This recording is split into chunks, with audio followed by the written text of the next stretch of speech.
You know, when we said that South Carolina was going to grow, it did, because it took us quite a while to get from the low country here to Columbia. So thank you for your patience and thank you for being here. You know, I was reflecting just coming up here on what this meant. And I have to tell you, I have had 3 very lucky charms in everything I've tried to do. And one is Nathan Ballantyne, the second is Tom Davis, and the third is Ralph Norman. And I say that because when I was running for governor, and I was Nikki Who, and I had 3% in the polls, everybody else was endorsing everybody else. But these 3 guys, they were with me when it didn't make sense. They were with me when it hurt. And they were with me because they're good conservative fighters that love our state and love our country, and they don't care where the masses go. They care about being in the right place at the right time. I am so grateful to all of you. Thank you so much. You know, I'll say, when I think back to our time together, we came in to a time when South Carolina's unemployment rate was 11%. We were hurting. We had a lot of people out of work. South Carolina was the butt of the jokes, and we had some work to do. And look at what we did together. We were able to take that 11% unemployment and bring it down to 4%. We were able to announce jobs in every county in the state. We believed in lifting up the least of these and giving everybody a chance, because we knew if someone had an opportunity for a job, then we were taking care of a family. So we partnered our businesses with those that were on welfare, and we moved 35,000 people from welfare to work. We looked at our prisons and said, we're not going to just let them sit there. We're going to really let them know that there's a second chance. And we taught them skills, and we reformed it. I know Director Sterling is sitting over here. Now South Carolina has the lowest recidivism rate in the country.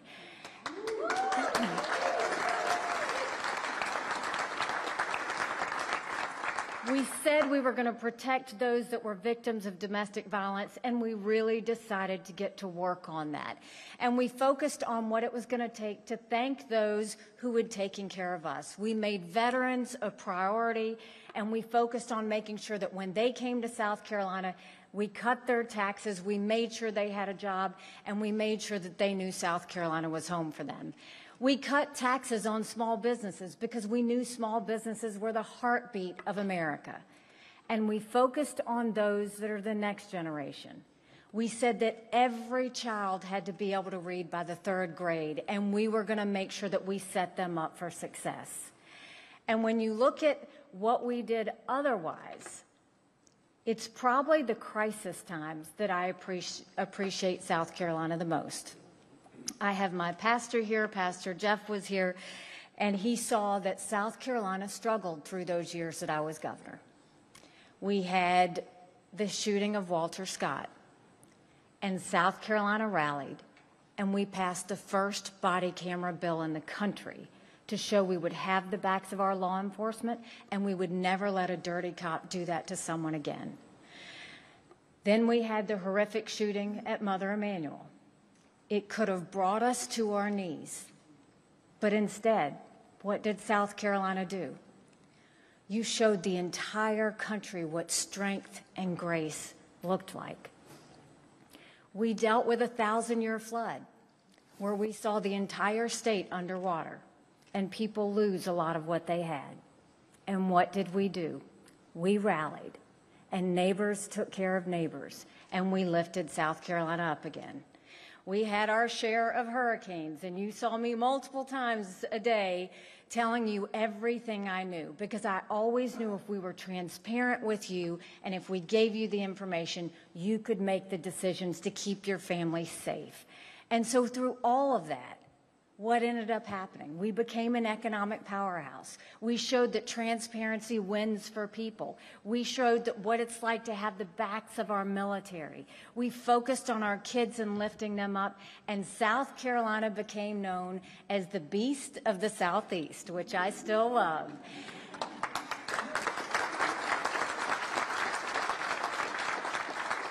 And we proved to everyone that no matter how hard the day was, we were always going to make it a great day in South Carolina. And I thank you for that.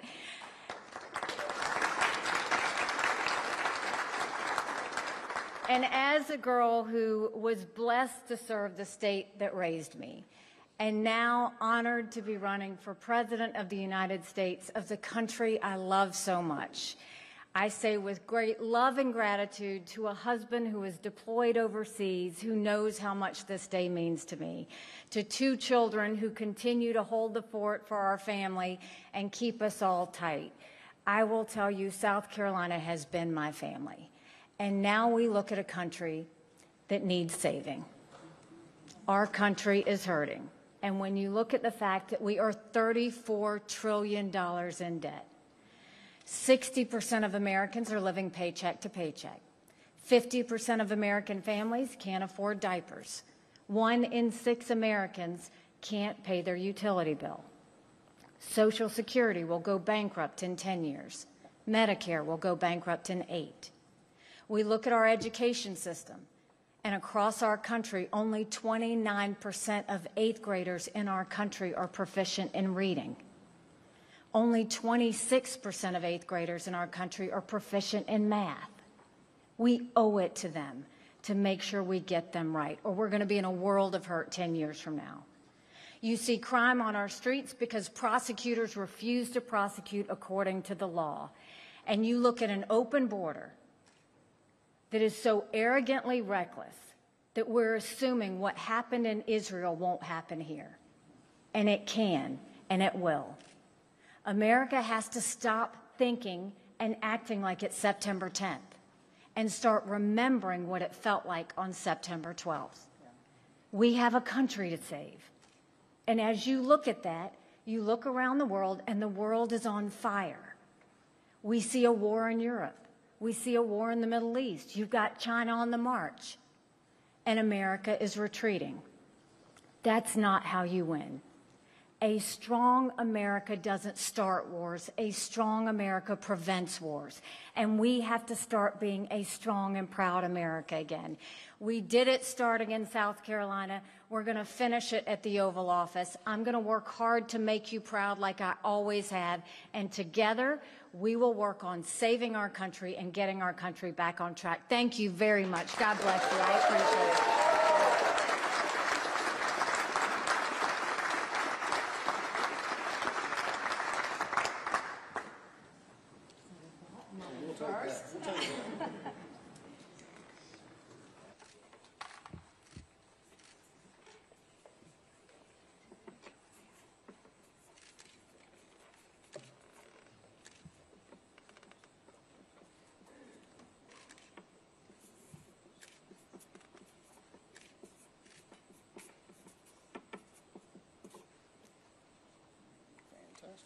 And with that, I signed it and said, let's do this. All right.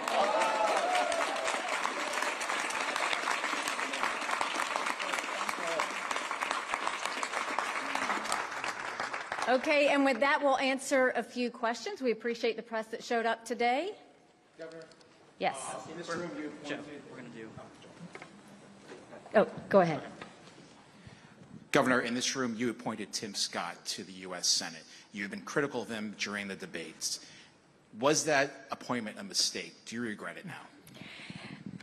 Look, I appointed Tim Scott because he was the right person at the right time. I think he's been a good senator. I think South Carolina should be proud of the work that he's done. I have not attacked Tim Scott. When I am attacked, I kick back, and that's exactly what I did. I don't know why his political people are telling him to attack me. I think that's a mistake. But as far as I'm concerned, I'm not focused on him or any other candidate. I'm focused on saving our country, and that's what I'll continue to do. Yes, sir. Governor, just recently we found out over the weekend that former Vice President Mike Pence to drop out the race. Could he be a possible running mate for you? You know, right now I'm not focused on running mates. I think I have to focus on Iowa, New Hampshire, and South Carolina, so that's what we're doing. But look, I think we have an amazing talented group of Republicans that would be great vice presidential picks. What I can tell you is I'm not going to pick one, you know, based on gender, based on race, based on region, based on any of that. I'm going to pick someone who's going to work with me and be a strong partnership as we take America forward. And I think that's what's going to be important, but in due time. Any other questions? Yes, back in the back.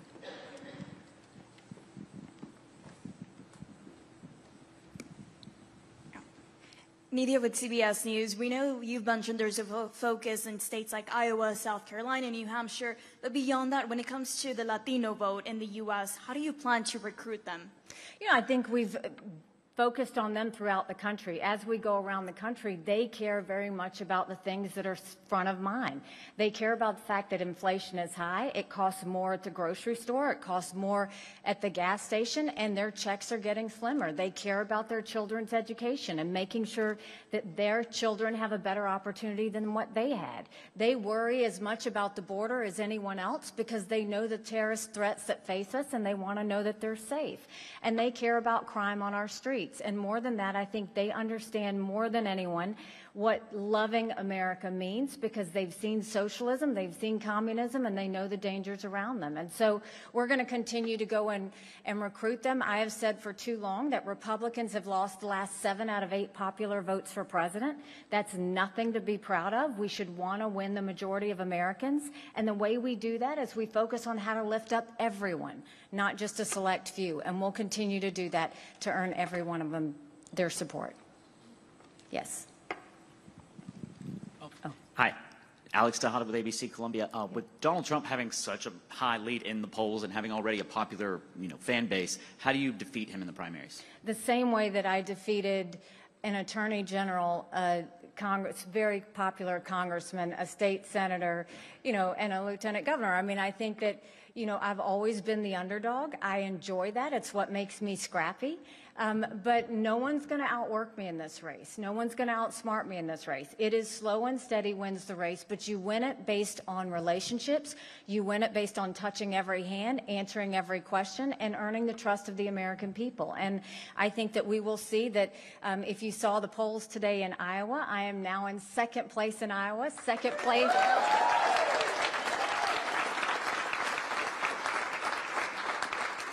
We are now second place in New Hampshire. We are now second place in South Carolina. I got one more fella I got to catch up to, and I am determined to do it. We'll get it done. All right here, Ken. Sorry to make you run back and forth. Governor, to your point about being second and obviously closing that gap, what are you hearing from voters in these early states? What are they asking you? What are they telling you? What are you focused on heading into the next few months ahead of the debate? It's interesting because the debate, I was telling people that the debate prep for me, the best debate prep are these town halls. I've done well over 100 town halls in Iowa and New Hampshire. We've done rallies in South Carolina, and we answer all questions. Nothing is screened or any of that. And what they tell me is how worried they are about inflation and the fact that they feel their paychecks getting smaller and smaller, regardless of what everyone says about the economy. They're worried about their retirements. They're very worried about the lack of transparency in the classroom. Parents want to know exactly what's being said and taught to their children in the classroom. They're worried about safety. They see the fact that we've had over 1,000 people cross the southern border from Iran, Lebanon, and Yemen. That doesn't count Afghanistan. And they know another September 11th could happen. And they see the dangers of China because they feel it every day. And those are the things they're talking about. They don't talk to me about Donald Trump. They don't talk to me about anything with the presidential election. They talk to me about the fact that they are tired of waiting and they're tired of working for government, and they want government to work for them. We did that in South Carolina. I think we'll do that in this country. Yes. Got it. Hey there, Brooke Schaefer with News Nation. There has been some criticism that the GOP field is just too big right now. Your response to that, do you think the field is too big? Do you think other candidates should drop out? Well, I'll be the last one to tell any candidate to drop out. I mean, I think everybody that has gotten into this race, they're talented, they're strong in their own right, and I think that they're going to run their own race.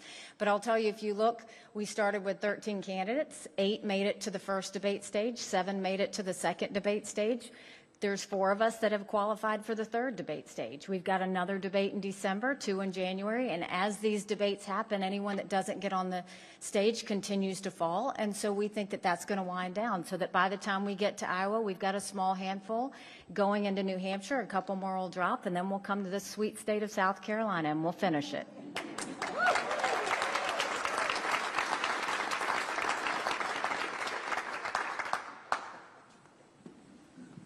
You focused a lot on foreign policy in recent days. If Israel succeeds in removing Hamas's control of the Gaza Strip, what should happen to the Strip and its people?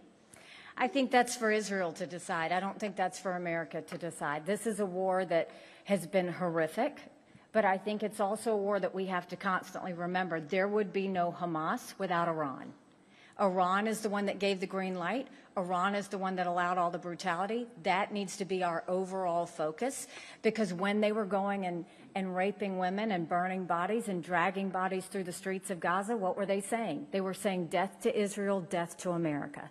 That's the focus that we need to have. We have to make sure that we decimate Iran's economy. We need to make sure that they don't get a single dollar, because we've seen every time they get money, they continue to go and feed terrorism. That's why I think Joe Biden made a huge mistake loosening the sanctions, allowing them to get money. I think we need to look at the unholy alliance that's happening here. You've got China, Russia, and Iran all together. China's the biggest importer of oil from Iran. Russia's getting missiles and drones from Iran, and together Iran knows that China and Russia have their back. There's a reason they've all met. So our focus is going to continue to be on our #1 national security threat, which is China. The fact that they've named unlimited partners with Russia and Iran, we're going to support Israel and have their backs and make sure that they finish in what they need to do, which is eliminate Hamas, and then they can deal with what they're going to do with Gaza. Yes, sir. Good to see you again. Good to see you too, Governor. Some may say that there's been a slight split in the party within recent years. If you become president, how do you plan to unite those people in that party as well as the voters? You know, I think that we have seen splits in the Republican Party the same way they've seen splits in the Democrat Party, to be, quite frank. But I think that and everybody else here knows what happens when we have splits, because in South Carolina, we showed how to unify. In those tragic moments, we didn't have riots, we had vigils. We didn't have protests, we had hugs. We had neighbors taking care of neighbors. What we need to remember is what it means to be American again. We've got to go back to our love of country. We've got to go back to the sacrifices so many have made for us to have the freedoms that we have today. We've got to go back and understand what our true threats are, and understand that the only thing that is going to defeat these threats is when we come together, remembering faith, family, and country. And when we do that, I know that we'll come back together. We did it in South Carolina. We can do it in America. Yes, sir. Good morning, Ambassador. Morning. ABC News. Just wondering, there have been reports over the weekend that the United States negotiated with Israel to turn communications back on in the Gaza Strip. Do you think it's important that the U.S. be involved to that degree, and do you think it's important that communications stay on in Gaza at this point going forward? I've been very clear that America should only play a supporting role. Let Israel do what Israel needs to do. Don't talk to them about a ceasefire. Don't talk to them about restraint. Don't talk to them about humanitarian aid, and don't talk to them about, whether there's an internet connection there happening or not. I have been in those tunnels. I have been on the border of Lebanon. I've been on the border of Syria. I've seen what happens in Gaza. When you see it, you see how sophisticated this is. Every ounce of humanitarian aid is going to Hamas. Every bit of electricity is going for them to fuel so they can send another rocket. Every bit of that internet is allowing them to continue to communicate in those tunnels that are all under land, where they're going and getting all of this done. So, no, I don't think America needs to be telling Israel what to do. I think America, whenever they think about telling Israel what to do, they need to look at those images of October 7th and stay quiet. All right, one more question. Make it a good one. Gavin, it's only right that we end with you. I just want to ask you, Governor, what your strategy is for the debate in Miami. You have a bigger target on your back now. What can we expect to see? I think you'll see more of the same. I've always, with debates, I kind of put myself out there and let the chips fall where they may. Like I said, I feel like I've had debate prep from all these town halls. Usually what I will do is I really focused the day before on where we need to go, what we need to say, and then the day of the debate, I listened to a lot of great music, and that has worked well for me. So I think we will continue to do that, but I look forward to the debate. I look forward to continuing to show the contrast, and I look forward to the American people seeing that, look, we have a country to save. This is not the time to deal with old headlines or negativity or vengeance or anything else. This is time for a new generational conservative leader, and we're going to prove to the country that I'm that person. Thanks so much. Thank you for everybody coming out. God bless you.